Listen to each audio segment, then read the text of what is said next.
دونوں نام اپنے اندر بڑی شان اور عظمت رکھتے ہیں۔ یہی وہ دو نام ہیں کہ جن ناموں کے ذریعے اللہ رب العالمین نے سورہ الفاتحہ کی ابتدا بھی کی ہے۔ سورہ الفاتحہ کی ابتدا بھی انہی دو ناموں کے ذریعے الرحمن اور الرحیم کے ذریعے ہوئی ہے، اور اللہ رب العالمین نے سورہ الفاتحہ میں جو ہدایت اور بیان کی ہے، ہدایت اور بیان، اس کا عنوان بھی سمجھ لو یہ دو نام ہے۔ یعنی اللہ رب العالمین ہدایت کا تذکرہ سورہ الفاتحہ میں کیا ہے، تو یہ حقیقت میں اس سے پہلے اپنے الرحمن الرحیم ہونے کا بھی تذکرہ کیا ہے۔ جس کو ہدایت مل جاتی ہے اس پر اللہ کا رحم ہے، جسے دنیا میں اللہ کی دین کی رہنمائی مل جاتی ہے اس پر اللہ کی رحمت ہے۔ اسی طرح یہ وہ کلمہ ہے یا اس نام میں وہ کلمات ہیں کہ جس کے ذریعے شیطان کو کبھی بھی ثبات نہیں مل سکتا، شیطان کبھی بھی ایسے انسان کے سامنے ٹک نہیں سکتا جو انسان ان دونوں ناموں کو اپنے ذہن و دماغ میں رکھتا ہے، اس پر ایمان رکھتا ہے۔ اسی طرح یہ دونوں وہی نام ہیں جن نام کے ذریعے سے حضرت سلیمان علیہ السلام نے اپنے خط کی ابتدا بھی کی تھی، جیسا کہ 19ویں پارے کے ذریعے بات آئی ہوئی ہے۔ اسی طرح جبریل علیہ السلام بھی ہر سورت کی ابتدا میں شروعات میں اس نام کو بھی یعنی بسم اللہ الرحمن الرحیم کو بھی لے کر آتے تھے، جس میں یہ دو نام تذکرہ کیا گیا ہے۔ یعنی ہر سورت کے شروع میں جو بسم اللہ الرحمن الرحیم ہم دیکھتے ہیں وہ حضرت جبریل علیہ السلام خصوصی طور پر یہ بسم اللہ لے کر نازل ہوتے تھے۔ آئیے ہم اس کے نام کا معنی سمجھتے ہیں۔ اصل میں دو نام الگ الگ ہیں، الرحمن اور رحیم الگ الگ ہیں، تو ان دونوں کے فرق کو جان لینا بھی ضروری ہے تاکہ ہم یہ سمجھ سکیں کہ ایک نام دو بار کیوں آیا ہوا ہے۔ حالانکہ دو نام اس کے اندر صفت ایک ہی چیز کی ہے، رحم فرمانے والا، رحم کرنے والا، رحمت کی صفت ہے دونوں کے اندر۔ تو فرق دونوں میں یہ ہے کہ جب دونوں نام ایک ساتھ آتے ہیں تو یہ اس بات کی دلیل ہوتا ہے کہ ان دونوں ناموں میں ایک وصف ہے، ایک صفت ہے۔ دوسری چیز اس وصف کا اس صفت کی کچھ اثرات بھی ہیں، اور تیسری چیز اس صفت سے بہت ساری چیزیں متعلق ہے، تعلق رکھتی ہے۔ تین باتیں ہوگی جب یہ دونوں نام ساتھ میں آتے ہیں تو اس دونوں ناموں سے تین باتیں معلوم ہوگی۔ نمبر ایک، کوئی صفت ہے جو ان دونوں ناموں کے اندر موجود ہے جو اللہ کی صفت ہے، جیسے رحمت، رحم فرمانا۔ اسی طرح رحمت کے جو اثرات ہوتے ہیں وہ دوسری چیز ہے کہ کچھ آثار بھی ہوں گے جو ظاہر میں دکھائی دیں گے، اور تیسری چیز جو معلوم ہوتی ہے وہ یہ معلوم ہوتی ہے کہ کچھ امور، کچھ باتیں ایسی ہیں جو ان دونوں ناموں سے تعلق رکھتی ہیں۔ وہ آگے چل کر جب ہم وضاحت کریں گے تو اچھی طرح سمجھ میں آئے گا۔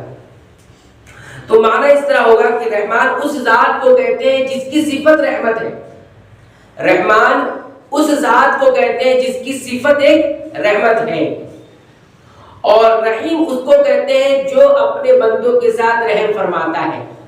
دونوں کا فرق ابھی بہت باریک سا ہے، سمجھ میں نہیں آئے گا۔ رحیم کہتے ہیں جو رحم فرماتا ہے، اور رحمان کہتے ہیں جس کی صفت ہی رحمت ہے، یعنی ہمیشہ اس کے ساتھ لگی ہوئی ہے، وہ صفت ہے۔ اور رحیم ایک فعل ہے۔ اس کو آسان سے الفاظ میں علماء نے اس طرح سمجھایا ہے کہ رحمان صفت ہے جو ہمیشہ اس اللہ کے ساتھ لگی ہے، لیکن رحیم اس کے اندر اللہ رب العالمین کا فعل ہے، یعنی اللہ رب العالمین ہر وقت رحیم نہیں ہوتے، وہ خاص خصوصی رحمت ہے۔ تو رحمان میں عام رحمت ہے، ہمیشہ رب العالمین رحم فرمانے والے ہیں، لیکن رحیم یہ اللہ رب العالمین کا فعل ہے، ہمیشہ رحم نہیں فرماتے، کہ خصوصی رحمت ہوتی ہے۔ تو ایک میں عام رحمت اور ایک میں خاص رحمت ہے۔ آئی بات سمجھ میں؟ جیسے قرآن حکیم میں اس کی وضاحت ملتی ہے، یہ بات ہم اپنی طرف سے نہیں کہہ رہے بلکہ قرآن میں آتا ہے وَكَانَ بِالْمُؤْمِنِينَ رَحِيمًا، اللہ مومنوں کے ساتھ رحیم ہے۔ یا ایک جگہ آتا ہے إِنَّهُ بِهِمْ رَؤُوفٌ رَحِيمٌ، اللہ رب العالمین مومنوں کے ساتھ رؤوف ہے اور رحیم ہے۔ یہ تو نہیں کہا وَكَانَ بِالْمُؤْمِنِينَ رَحْمَانًا، نہیں کہا اللہ رب العالمین مومنوں کے ساتھ رحمان ہے، نہیں کہا نا۔ یا اللہ رب العالمین نے یہ بھی نہیں کہا إِنَّهُ بِهِمْ رَؤُوفٌ رَحْمَانٌ، یہ بھی نہیں کہا۔ تو مومنوں کے ساتھ رحیم کا ذکر آ رہا ہے اور رحمان عام سب کے ساتھ آ رہا ہے.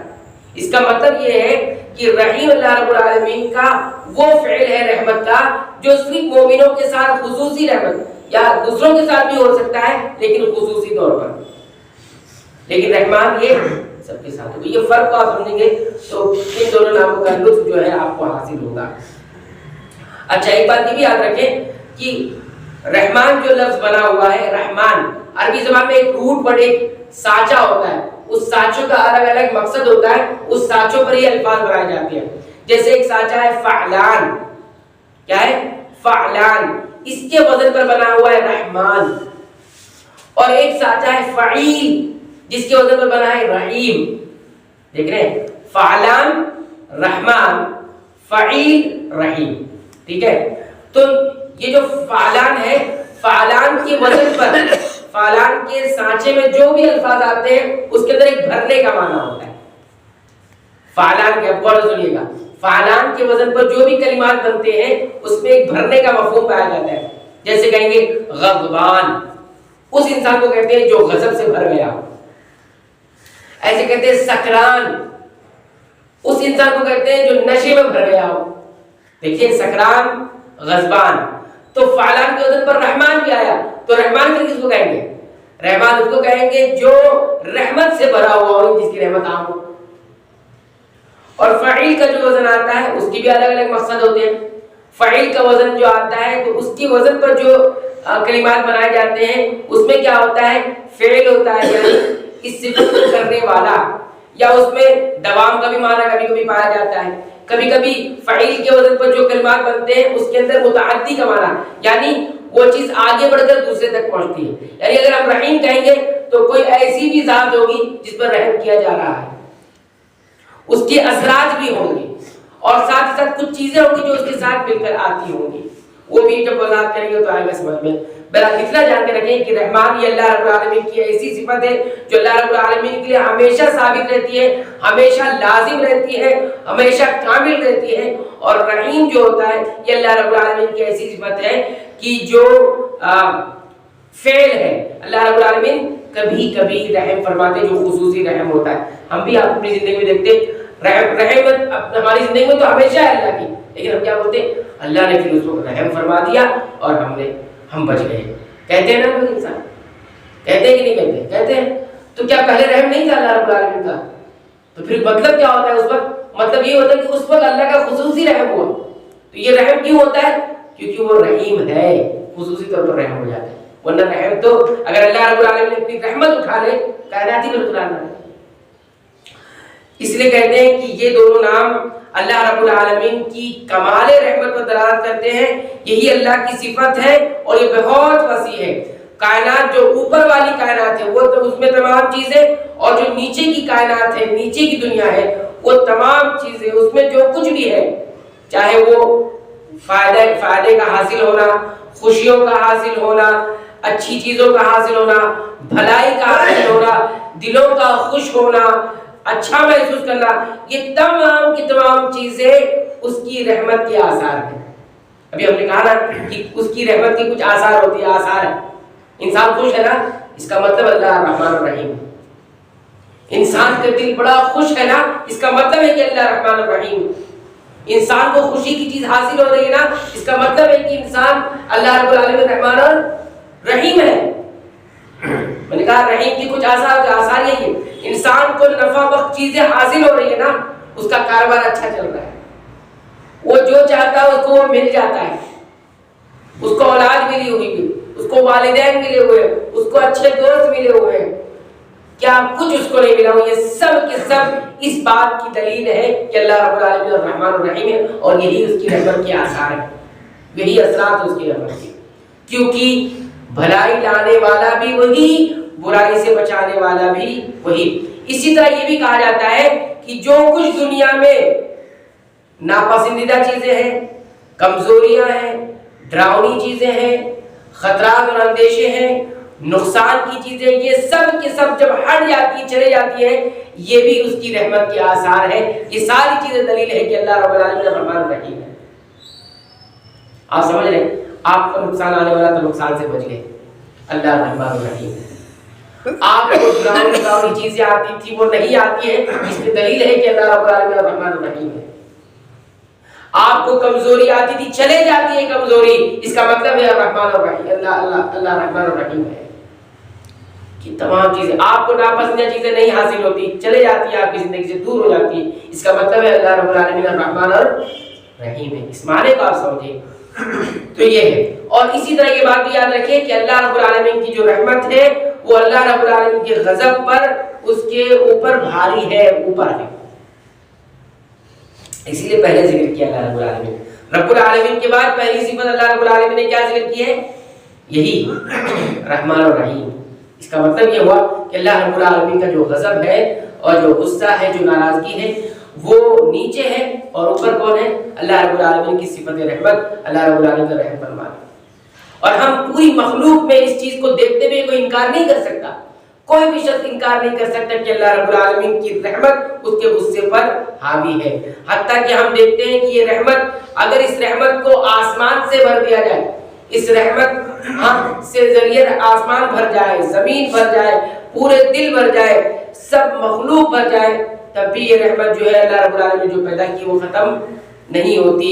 حتیٰ کہ ہم دیکھتے ہیں جانوروں میں، جانوروں کو نہ تو نفع کا کوئی امید ہے، نہ تو اس کو نقصان کی کوئی امید ہے، اور نہ ہی کوئی جزا و سزا رکھتے ہیں، لیکن ان کے اندر بھی ہم دیکھتے ہیں کہ اللہ رب العالمین نے وہ رحمت ڈال رکھی ہے، وہ رحمت ڈال رکھی ہے، ٹھیک ہے۔ اسی کے ذریعے وہ جو ہے ایک دوسرے سے محبت کرتے ہیں، ایک دوسرے میں شفقت کرتے ہیں، ایک دوسرے کی رعایت کرتے ہیں۔ یہ سب کے سب جو ہے اللہ رب العالمین کی رحمت کی آثار ہے، اللہ رب العالمین کے الرحمن الرحیم ہونے کی دلائل ہے۔ اسی طرح ہم شریعت میں دیکھتے ہیں، شریعت کی قوانین میں، اس میں بھی اللہ رب العالمین کی رحمت ہے، اللہ رب العالمین کے رحمان الرحیم ہونے کا ہمیں پتہ چلتا ہے۔ ہم آئے دن اس کا مشاہدہ کرتے ہیں، ہر شخص اس کا اعتراف بھی کرتا ہے کہ اللہ کی جو ایک شریعت ہے وہ ایک نور ہے، ایک ہدایت ہے، ایک رحمت ہے۔ یاد رکھیں، اگر انسان کی زندگی سے مذہب نکال دیا جائے، شرعی قوانین ہٹا دیا جائے، اور اللہ کے خوف کا جو تصور ہے انسان کے ذہن میں ہٹا دیا جائے، تو انسان انسانیت کی کیٹیگری سے نکل کر حیوانیت کی کیٹیگری میں داخل ہو جائے۔ ہر کسی کو، کوئی بھی شخص ایسا نہیں ہے جو گناہ پر یک بار کی چلے جاتا ہے، معصیت پر، جرائم پر ایک بار کی چلے جاتا ہے، ایسا نہیں ہوتا ہے کہ بالکل اس کے ذہن میں کچھ بھی نہیں رہتا اور وہ معصیت پہ چلا جاتا ہے، نہیں۔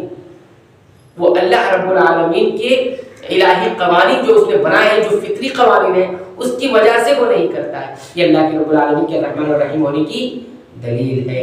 تو یہ تمام باتیں جو ہم بتا رہے ہیں، یعنی اللہ رب العالمین کی شریعت میں دین کی حفاظت ہے، ایمان کی حفاظت ہے، تو یہ رحمت ہے۔ اللہ رب العالمین کے قوانین میں، شریعت میں ذہن اور دماغ کی جو ہے حفاظت ہے، یہ اللہ رب العالمین کی رحمت ہے۔ عقل کی اور عزتوں کی، آبروؤں کی، بدن کی، اخلاق کی، کردار کی، مال کی، دولت کی، تمام چیزوں کی حفاظت ہے شرعی قوانین میں، شرعی احکامات میں۔ یہ تمام کی تمام دلیل ہے کہ اللہ رب العالمین کیا ہے؟ الرحمن الرحیم ہے۔ تو یہ معنی ہم نے آپ حضرات کی خدمت بیان کیا، اور بھی مزید معنی بیان کیے ہیں، انشاءاللہ اس کو ہم مختلف قرآنی آیات سے اس کو سمجھیں گے، تاکہ ہمارے سامنے پورا تعارف الرحمن الرحیم کا واضح طور پر نکل کر سامنے آ جائے، تاکہ اس پر ہمارا روحانی جو ایمان ہے اور اس کے جو روحانی اثرات ہیں وہ ہماری زندگیوں پر مرتب ہو۔ اللہ تعالیٰ سے دعا ہے کہ رب العالمین تو ہمیں ان تمام باتوں کو یاد رکھنے کی توفیق عنایت فرما، اور اپنا حقیقی اور صحیح تعارف جو قرآن حکیم میں کروایا ہے اور اپنے حبیب جناب محمد رسول اللہ صلی اللہ علیہ وسلم کو سکھا کر بھیجا ہے، رب العالمین سے حاصل کرنے کی توفیق عنایت فرما، آمین۔